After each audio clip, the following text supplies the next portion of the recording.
Good morning. My name is Monica Maria Martinez Sariego from the University of Las Palmas de Gran Canaria. Today I will present a paper entitled Fortunes and Misfortunes of Nabokov's Lolita on TikTok, From Literature to Digital Misrepresentation and Reinterpretation. This presentation examines the trajectory of Nabokov's Lolita in 21st century digital culture, focusing on its transformation from a complex literary character into a simplified and iconic figure within platforms such as TikTok. My central argument is that TikTok operates as a site of contested cultural memory, where Lolita is simultaneously depoliticized and resignified. The digital Lolita moves uneasily between victim and heroine, between accounts of exploitation and gestures of empowerment, often filtered through layers of irony and play. What I want to show today is how Nabokov's novel, conceived as a story of manipulation and abuse, has been progressively reshaped by mass culture into something quite different, and how TikTok makes this tension visible once again. Let us begin by clarifying what Lolita is and what it is not. Regarded as Nabokov's key work and a landmark of contemporary literature, Nabokov's plot is stark. A middle-aged European marries his American landlady in order to gain access to her daughter, Dolores Hayes. Dolores Hayes, nicknamed Lolita, is a 12-year-old girl. The story is mediated through Humbert, an unreliable stepfather narrator whose discourse relies on strategies of self-justification. Far from recounting a tale of seduction, the novel unfolds as a narrative of coercion, manipulation, and both psychological and sexual abuse. First published by Olympia Press in Paris in 1955, the book caused immediate scandal. It reached the United States only in 1958, beginning a long and complex cultural afterlife. With that literary baseline in place, we can now see how mass culture soon refigured the figure of Lolita. In popular imagination, Lolita rapidly became something quite different from Nabokov's original character. The name itself soon escaped the novel and began to circulate as a cultural label, designating the stereotype of a precociously sexualized teenage girl. Detached from its literary origins, Lolita was transformed into a powerful cultural myth. Her narrative of victimization was replaced by a simplified and eroticized image, endlessly reproduced in fashion, music, advertising, and the media. The most enduring image is Sue Lyon posing with heart-shaped sunglasses and a lollipop. These objects, absent from Nabokov's novel and almost absent from the film, were introduced by photographer Bert Stern for the publicity campaign. Stern's marketing invention fixed the figure of Lolita as an emblem of precocious seduction, displacing the literary representation of a victimized child with a media myth that has dominated cultural imagination ever since. If Kubrick's film originated the iconic imagery of Lolita, Adrian Lyne's 1997 adaptation consolidated and amplified it for a new generation. Unlike Kubrick, Lyne placed a much stronger emphasis on erotic tension, using lighting, framing, and performance to highlight the supposed allure of the adolescent character. This aesthetic choice contributed to reinforcing the cultural stereotype of Lolita as an object of desire, overshadowing the novel's focus on manipulation and abuse. In doing so, Lane's film confirmed the distance between Nabokov's literary creation and the mass cultural myth. The character ceased to be a victim within a disturbing narrative and became a recurring shorthand for precocious seduction in late 20th century visual culture. Next, we will examine the reception of Lolita among young women across different contexts, first in the early Web 1.0 and later within Web 2.0 and Tumblr communities. Following the renewed visibility brought by Lyne's 1997 film, the mythology of Lolita was further consolidated through the rise of the internet in the 2000s. In this digital environment, the figure circulated widely across forums, blogs, and early fashion websites, where it was subjected to processes of aesthetic appropriation and commodification. The so-called Lolita style translated the literary character into a consumable visual code that normalized her eroticized image within youth culture. The phenomenon was reinforced by the popularity of adolescent pop icons such as Britney Spears and, above all, the French singer Alice with her hit Moi Lolita in 2000. The Tumblr era during the 2010s was decisive for the cultural afterlife of Lolita. Tumblr functioned as a hybrid space, part blogging platform, part social network, and part visual archive. It was especially popular among teenagers and young adults who used it to build online identities through the circulation of images, quotes, and aesthetic references. Within this environment, Lolita was recontextualized. Nabokov's novel and its film adaptations were fragmented into shareable units, stills, gifs, and quotations detached from their original framework. This process intensified the transformation of Lolita into an aesthetic icon, at once romanticized, eroticized, and commodified. On this slide, we see the most recurrent visual fragments of Lolita in Tumblr culture. One GIF shows Sue Lion eating a banana, another depicts her chewing gum, and a third captures her dancing playfully. Circulating endlessly on dashboards, these short looping images condense Lolita into gestures of flirtation and eroticized innocence, reinforcing her status as a pop cultural icon rather than a complex literary character.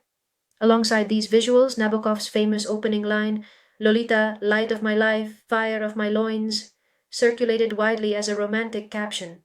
Detached from its original irony and disturbing undertones, it was reinterpreted as a declaration of passion, often paired with aesthetic imagery unrelated to the novel. Together, these GIFs and quotations illustrate how Tumblr redefined Lolita through fragmentation, repetition, and aestheticization. They exemplify the broader logic of platform culture, where complex texts are reduced to shareable, highly visual units that acquire new and sometimes problematic meanings. At the center of Tumblr's Lolita revival stood Lana Del Rey. Emerging in 2010 at the height of the platform's popularity, she quickly became one of its defining voices.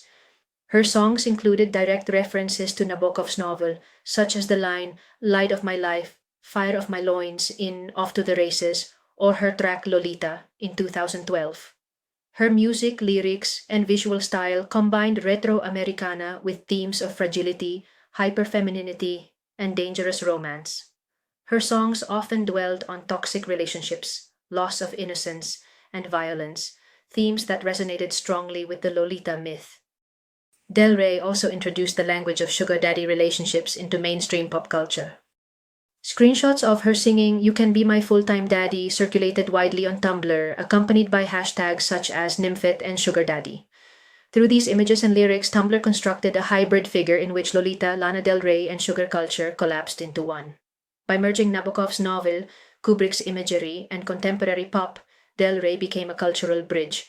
She not only embodied Tumblr's aesthetic but also laid the groundwork for the reappearance of the Lolita myth in the TikTok era. Fast forward to the 2020s. A new generation discovers Lolita, mainly on TikTok and in connection with the coquette aesthetic.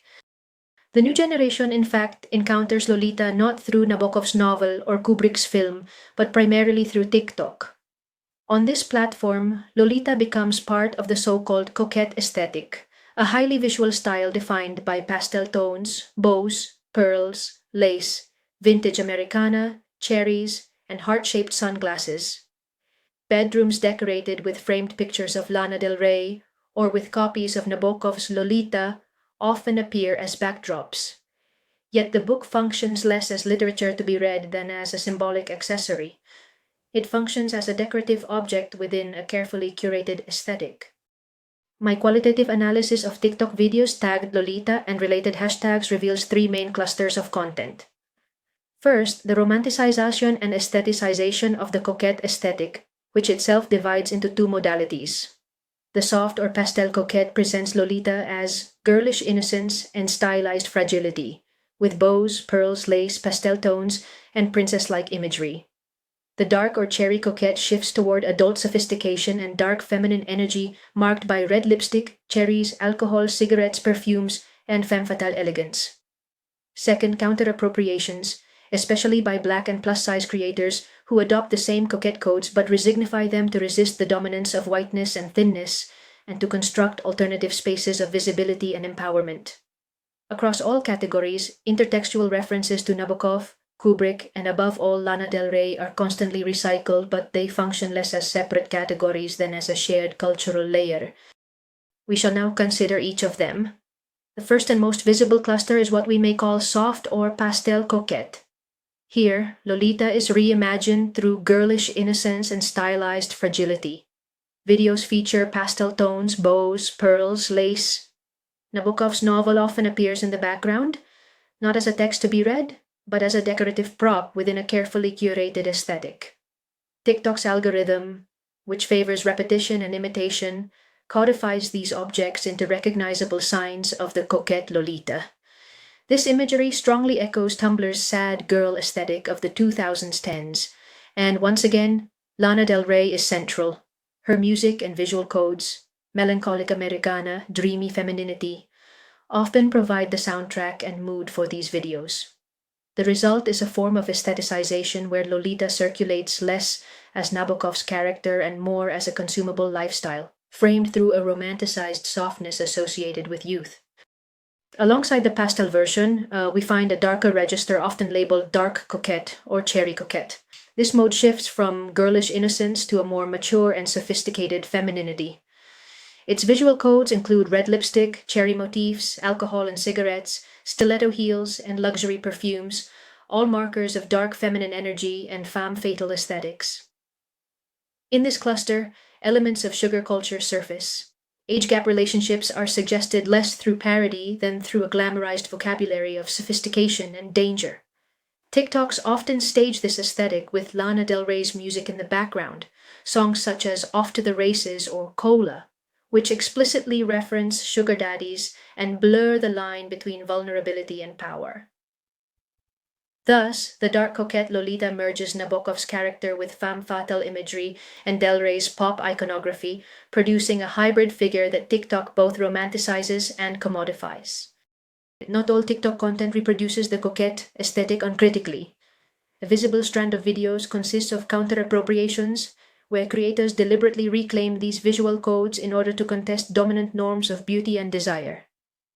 Black coquette and plus-size coquette communities, for instance, use bows, lace, pastel filters, and vintage Americana settings, but resignify them to affirm visibility and challenge the whiteness and thinness that dominate mainstream coquette culture.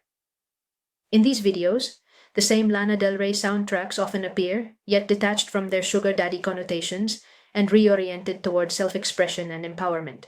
Through this process, Lolita ceases to function as a shorthand for male fantasy and instead becomes a means of narrating female adolescence from alternative perspectives.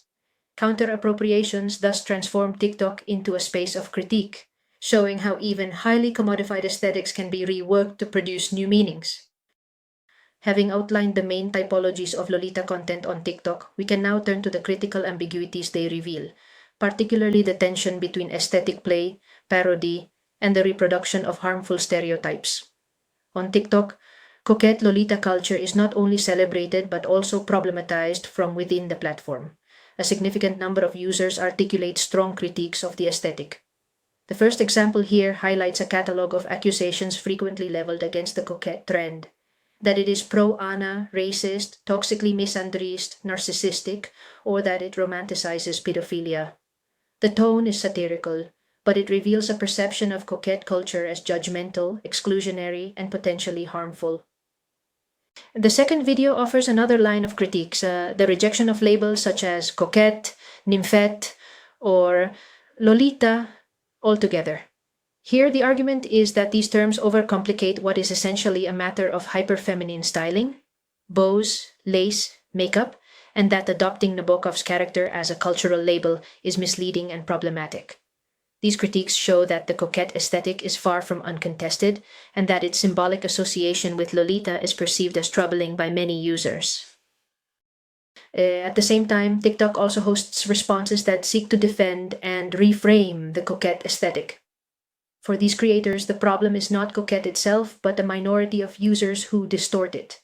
Some posts insist that real coquette girls are inclusive and kind, rejecting racism or pro-Ana associations. They argue that embracing femininity through lace, bows, or vintage filters does not necessarily imply complicity with toxic behaviors, and that the aesthetic should not be limited to white cis girls. Other voices, particularly Black TikTokers, reclaim the label explicitly, affirming, "Yes, I'm a coquette girl. No, I'm not fatphobic or racist. Yes, we exist." Here, coquette becomes not a stereotype of fragility or exclusion, but a marker of visibility and diversity. These defenses illustrate how the aesthetic is constantly negotiated within the platform, attacked as harmful by some, rehabilitated as empowering by others. This ambivalence is key to understanding the cultural place of Lolita in today's TikTok.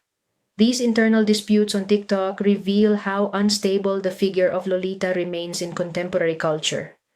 To situate this debate, it is essential to consider the broader post-Me Too context.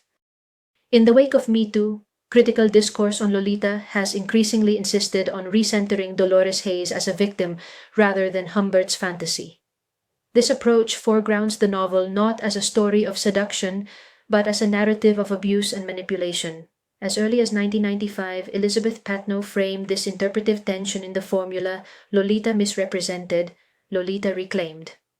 TikTok shows that the struggle between these two readings remains unresolved.